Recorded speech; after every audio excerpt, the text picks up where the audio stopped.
Es curioso cómo ha cambiado todo, ¿no? En el tiempo que llevo divagando por la red, me he encontrado una gran cantidad de historias, personas, fenómenos en los que un grupo social es devoto a un producto ficticio, como si de una religión se tratase. Esto realmente no lo considero como algo malo. Es común ver este tipo de comunidades llamadas fandoms en internet. Y realmente a este le debemos muchas cosas. La barrera de la comunicación se ha roto poco a poco, hasta el punto en el que es muy fácil encajar con otros en internet. E incluso el servicio de comida tuvo un cambio drástico, al punto en que con una simple aplicación podemos tener nuestro platillo favorito en la puerta de nuestras casas. Pero con esta optimización de la comunicación también hay cosas malas. Y aquí es cuando tengo un problema, cuando todos se atacan entre sí, o cuando atacan a un pequeño grupo de personas que simplemente disfrutan de una serie animada o de un videojuego. Pero estos también se pueden llegar a obsesionar de manera compulsiva. Y aquí comienzan mis cuestionamientos. ¿Hasta qué punto hemos llegado? I don't give a fuck what you think about me. See all these haters talk, they can fly like me. Are there only rainy days where you live?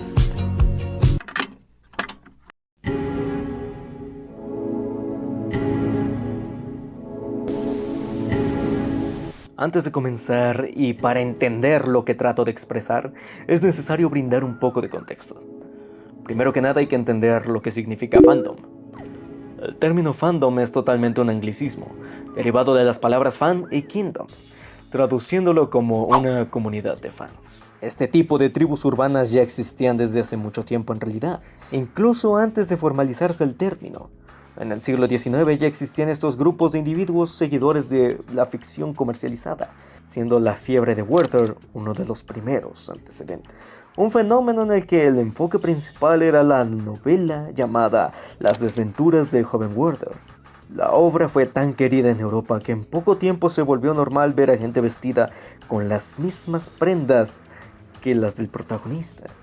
Otro fenómeno interesante es respecto al fandom de Sherlock Holmes. Cuando el creador decidió matarlo en The Final Problem, una ciudad entera se puso de luto, usando vendas negras en señal de este duelo, como si se tratase de la muerte de alguien real. Y cuando su creador decidió resucitarlo para 3 obras más por petición de los fans, estas decayeron bastante y las discrepancias y errores con el canon se hicieron presentes. Pero a pesar de todo eso, el fandom de Sherlock Holmes es un ejemplo de que somos aficionados a personajes ficticios desde hace mucho tiempo. Aunque no necesariamente ficticio. Desde que mostramos afecto e interés hacia un ícono de la cultura pop, Que pueden ser cantantes, actores, etc. ese que admiramos ya es algo que realmente no existe totalmente. En la industria de la música y el cine vemos a personas en una faceta adaptada para lograr simpatizar con el público, quienes consumen este producto. Por lo tanto, desde aquí comienza el amor por lo ficticio.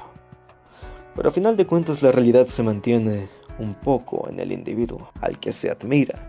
Pero casos como el de Sherlock Holmes son completamente aislados. Este personaje en realidad nunca existió, fue creado para la historia del libro, pero fue capaz de robarse los corazones de millones. Y esta es una de las cosas más increíbles de los fandoms, la capacidad para encariñarse con un ser que tiene cualidades que no podemos ver porque no existe. De hecho, las religiones son algunas de las comunidades de fanáticos más antiguas, tan apegados a sus íconos que empiezan a depositar su fe en deidades, e incluso con lugares especiales donde se les adora. Por lo tanto, se puede decir que son los fandoms que más han invertido en su apego a estos ídolos irreales. Aunque claro, hay diferencias abismales entre este y fandoms como el de Sherlock Holmes, pues este ha logrado influir de manera casi total en la sociedad, llegando incluso a pasar las barreras de lo ético. Un gran ejemplo de eso es la Santa Inquisición de la religión católica.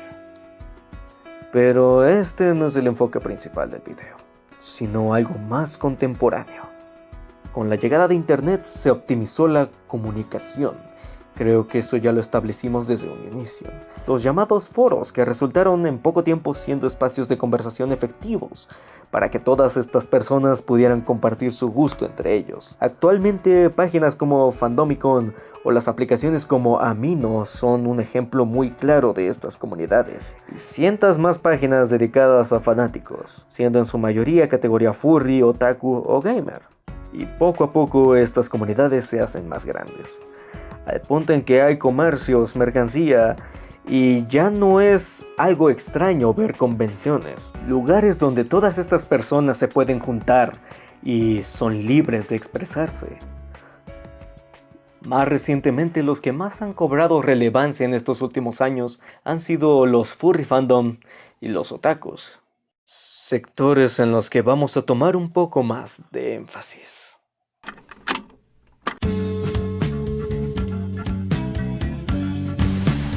Los furries, aquel fandom considerado como la expresión máxima del antropomorfismo, término utilizado para referirse a la atribución de características humanas a animales, plantas u otros objetos inanimados, o, en otras palabras, que se les da una conciencia. Y estos como tal tienen una historia muy interesante porque, a pesar de lo que muchos creen, esto no es nuevo, ya que hay evidencias de antropomorfismo que datan de milenios. El que se puede tomar como un claro ejemplo de esto es la escultura del hombre león, perteneciente al Paleolítico Superior, y este es el testigo más antiguo del que se tiene registro.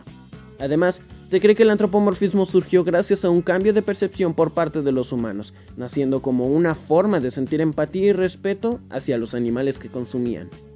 De hecho, el antropomorfismo nos lleva a la religión de nuevo, pues en este tenemos como ejemplo a Ra, el dios del sol y el origen de la vida en la cultura egipcia, o a Anubis, el dios de la muerte, de esta misma cultura. Pero el término furry en sí se formalizó en los 80s, en la primera convención de este estilo, donde se dio el enfoque considerable a la obra Albedo, una serie de cómics que comenzó este debate sobre el antropomorfismo en la ficción y en la fantasía. Además, cabe mencionar que desde ese entonces este tipo de convenciones furry se volvieron más comunes. Conforme a esto ha ido creciendo el furry fandom. No solo se limitó a esta obra, sino que actualmente no solo cualquier producto donde hay animales antropomórficos tiene fans, sino que también se incentiva la creación de personajes llamados furzonas, lo que se puede definir como la identidad alternativa para una persona, quien encuentra comodidad y en ocasiones realización personal con esta fursona. Sí hay fetichismo, pero no es en realidad tan común como muchos creen. El furry fandom se basa más en construcción de una identidad que en un simple placer sexual. En cuanto al término otaku, este realmente se refería a una persona que se obsesiona con algo, pero ese concepto ha cambiado, ya que hoy en día se refiere a aquel individuo o grupo de individuos que son devotos al anime y manga, o para ser más claros, el cómic y animación tradicional japonesa. No es tan antiguo como los furries, pero su influencia hoy en día es demasiado grande. La primera animación surgida en Japón como tal se llama Katsudou Shashin y duraba de apenas unos cuantos segundos. Pero en sí la primera serie animada que cuenta con todas las características con las que diferenciamos a un anime de una serie convencional fue Astro Boy de Osamu Tezuka. Pero, ¿por qué el principal enfoque a estos dos fandoms? Bueno, primero porque de estos dos derivan muchos más. De los otakus derivan los cosplayers, fujoshis, los frikis y algunos gamers. Y de los furry derivan los pokefans, fans de juegos como Undertale, los bronies, etcétera, etcétera. Y además el enfoque a estos es porque los furries y los otakus son los dos fandoms más atacados en internet. Trastornos mentales. Es evidente que a los furries y a los otakus se les ataca como grupos colectivos, metiendo a todos en un mismo saco. Si bien hay unos que se van por atacar desde lo más bajo, que es tacharlos de perdedores que solo se la pasan en sus cuartos, tema que tocaremos más adelante, hay una parte que sí está en cierto punto justificada.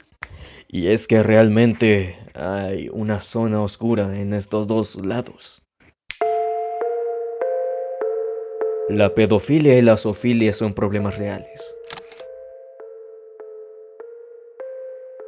Por un lado, la atracción hacia personas bastante jóvenes, que aún no tienen esta capacidad de decidir sobre su sexualidad y en general aún no tienen muy desarrollado el sentido común. Y por el otro lado tenemos la zoofilia, la atracción hacia los animales como tal. Y es innegable que en la zona más oscura de estos dos fandoms está este tipo de gente. Aquellos que están tan atrofiados del cerebro que creen que por ser un personaje ficticio está perdonado que sea sexualizado este personaje menor de edad. La categoría de hentai de lolis es una de las cosas que más se aborrecen y el argumento más usado para atacar a los otakus en general. Si bien sí es bastante cuestionable, no deja atrás a las fugoshis, en especial a las extremistas, chicas que llegan a acosar a parejas gay para que recreen escenas de su manga favorito yaoi. Está bien, no todas son así. Y por fortuna es una minoría dentro de una minoría. El problema es que es la gente más ruidosa de estos grupos. Y en cuanto a la zoofilia, no es necesario mencionarlo. Y aunque no lo parezca, la brecha entre el antropomorfismo y lo que ya es bestialismo es demasiado grande. Hay muchas diferencias entre estos dos, porque en el antropomorfismo aún hay características humanas en el animal. No es realmente un animal como tal, solo tiene ciertas características y a veces solamente son orejas, la forma del rostro, y ya. En el bestialismo ya se busca la acción con animales como tal, que no son racionales, que no saben lo que está ocurriendo, y de los que tristemente hay casos de abuso. Y no se hace mucho al respecto. Esta es la zona más cuestionable de estos dos fandoms. Pero incluso hay otakus que desprecian a las fugoshis y a los lolicones, así como furries que descartan el bestialismo por completo. Es decir, aún hay salud mental colectiva por parte de ambos grupos. Pero vamos a salirnos de esta parte turbia del video, ya que nos desviamos un poco del punto al que íbamos. Vámonos a la parte personal. ¿Cuántas personas han sido tachadas de perdedores, de gente patética, de lacras de la sociedad solamente por estar pegados al computador mucho tiempo? Incluso puede que llegue gente a los comentarios a hablar sobre sus experiencias con el ciberbullying, simplemente por ser adeptos a un anime, a una serie animada o a un videojuego. Y hay otra cosa que responder. ¿En qué momento deja de ser sano este apego hacia lo ficticio?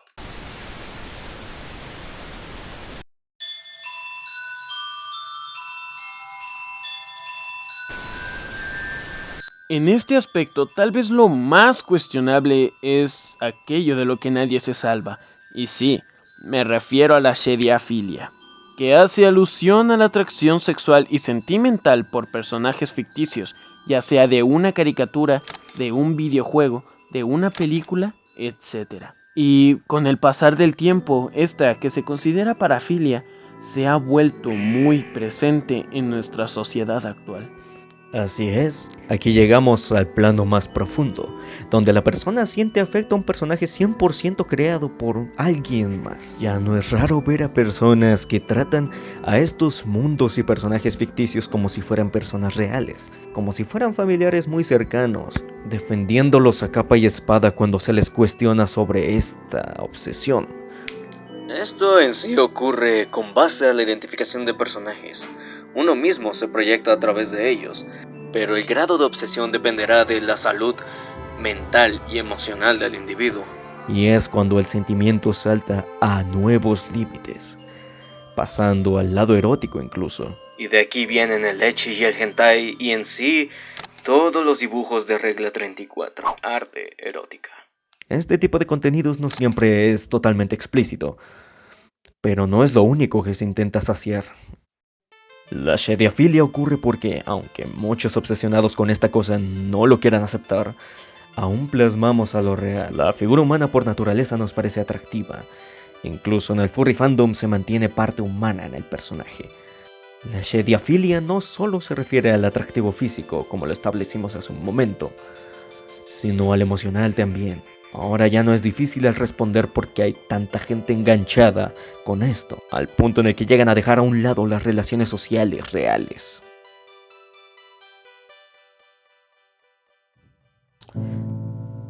Con el continuo rechazo social, los diferentes estigmas y la cantidad de tabúes que hay aún hoy en día, es más fácil refugiarse en algo que se puede ver en la pantalla de un computador, algo que no puede herirnos.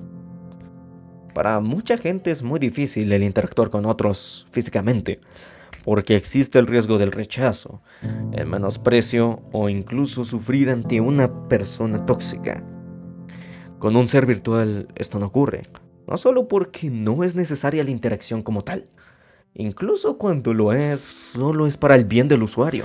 Este efecto va compensando poco a poco la necesidad de interacción social del individuo y le hace sentirse satisfecho de manera emocional y más recientemente sexual.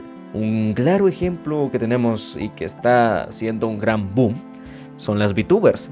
En un principio solamente eran personajes de anime que respondían a comentarios de los usuarios y jugaban videojuegos, robándole este mercado a las de carne y hueso, algo que agradezco. Hoy en día hay VTubers que incluso hacen contenido para adultos, saciando las peticiones de aquellos que pagan una cierta cantidad de dinero por verlas. Esto es algo que en lo personal nunca imaginé, pero está ocurriendo. Y es entendible hasta cierto punto.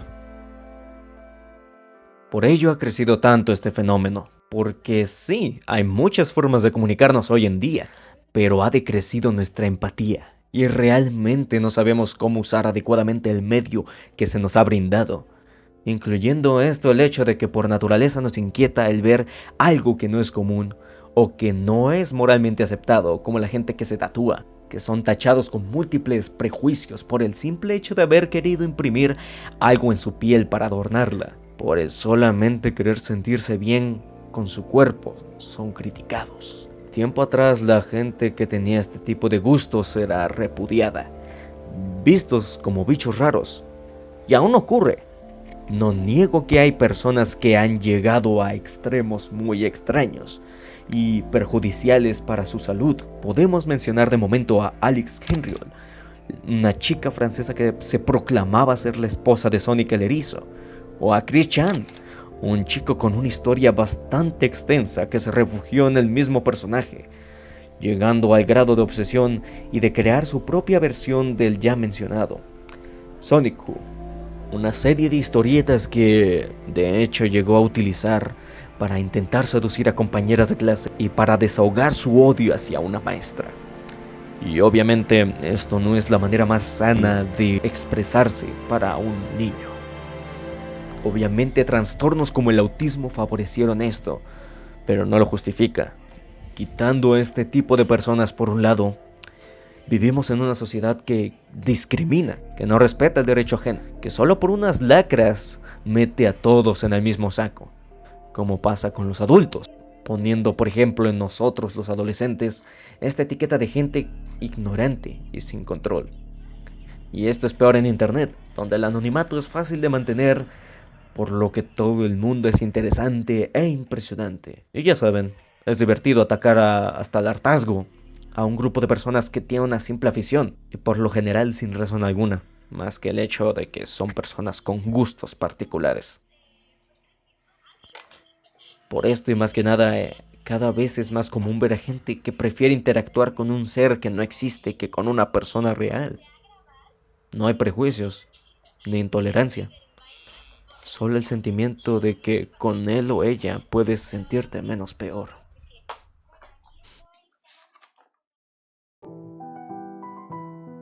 ¿Hay riesgos para la salud obsesionándose con personajes y mundos ficticios? Desgraciadamente sí. No todo es miel sobre hojuelas. Entramos al terreno de la erotomanía, una patología más severa aún que consiste en un amor obsesivo hacia un personaje real o ficticio. Tanto la salud mental como física se puede ver atrofiada por la obsesión. No solo porque este personaje o este mundo, este producto en sí sea el único capaz de producir serotonina en el individuo, sino porque esta misma necesidad de placebo puede llegar a consumir toda la atención del afectado, al punto en el que deje de preocuparse por su salud física. Y en los momentos de lucidez, poco a poco se desvanecen. Por ello son tan comunes ver imágenes de burla hacia este tipo de personas, pero ¿qué más se puede hacer? Si al final de cuentas depende del individuo, si quiere seguir por el camino al que va. Considero que realmente no tengo la madera necesaria para hacer una opinión negativa al respecto de este tipo de personas. Y puede parecer un acto cobarde, pero realmente es algo consolador. El saber que este ente que veo en la pantalla no es capaz de transmitirme algo más que alegría y calma. Sin embargo, se supone que este es un espacio para reflexionar. Así que vamos a intentar tomar un poco de retroalimentación por parte de otras personas. Realmente mi opinión está dividida, como mencioné anteriormente. No le veo lo malo a tenerle cariño o llegar a empatizar con un personaje que realmente no existe. Claramente lo he hecho. Un ejemplo muy claro, la verdad, fue con el juego de The Walking Dead, más específicamente con Lee. A lo largo de la aventura, vivir sus experiencias tratando de sobrevivir en ese mundo y al final que él muera salvando a Clementine. Sí, fue un golpe que me dolió e incluso pude llorar. Contrastando eso, tampoco hay que llegar al grado de obsesión al encerrarte en una burbuja en donde lo único que para ti existen son esos personajes y ya no puedes interactuar con el mundo real porque no te sientes cómodo contigo mismo. Así es que no es malo tenerle cariño, pero tampoco hay que llegar a un grado de obsesión. Considero que el fandom principalmente es una forma de sentirse aceptado, porque estás en un entorno muy propio, por así decirlo, ya que sabes que hay gente a la que le gusta y disfruta lo mismo que tú. Y esa en parte es la magia del fandom, que al estar rodeado de gente que tiene una cosa en común contigo y te entiende, te da un nivel de pertenencia muy grande.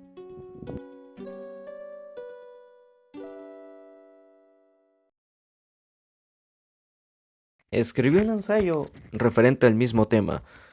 Al final terminaba diciendo que yo pienso que en una era donde la gente muestra nada más que una faceta en las redes sociales, siendo en muchos casos una porquería de persona en la vida real, es difícil sobrevivir. Y tal vez es un comentario muy conformista y desesperado por huir. Pero en una realidad abrumadora, es mejor refugiarme en mi computador. Sin embargo, han pasado las semanas y ya no pienso lo mismo. Estamos de acuerdo en que hay muchas cosas que están mal en el mundo real y no es fácil para todos el adentrarse a asimilar todo lo que ocurre. Pero hay que hacer un intento. El poner en juego la salud física y mental solamente para prestarle más atención a tu VTuber favorita o para seguir jugando ese videojuego que tanto te encanta, no lo vale. No lo vale para nada. Está bien si eres fan de un producto de este tipo. Todos podemos tener gustos y a final de cuentas son cosas que nos ayudan a escapar un momento del mundo real. Pero hay ocasiones en las que hay que saber afrontar esta realidad de la que huimos. Quizá no soy el más indicado para decir esto porque llego a ser bastante pesimista, pero no todo el mundo es una basura. Realmente existe gente que este mundo no se merece. Gente buena, que te va a poder ayudar, que te va a entender. Y lo digo yo porque he encontrado a esas personas. No todo está perdido. Si una persona que llegó a ser tan desagradable hace mucho tiempo pudo conseguirlo, tengo la confianza de que ustedes también pueden. Al final del día, todos vamos a tener diferentes opiniones respecto a este tema. Pero aquí lo importante es, ¿tú qué opinas? Puedes dejarme tu opinión en los comentarios. Esto ha sido todo por mi parte. Nos vemos en el próximo video. Bye.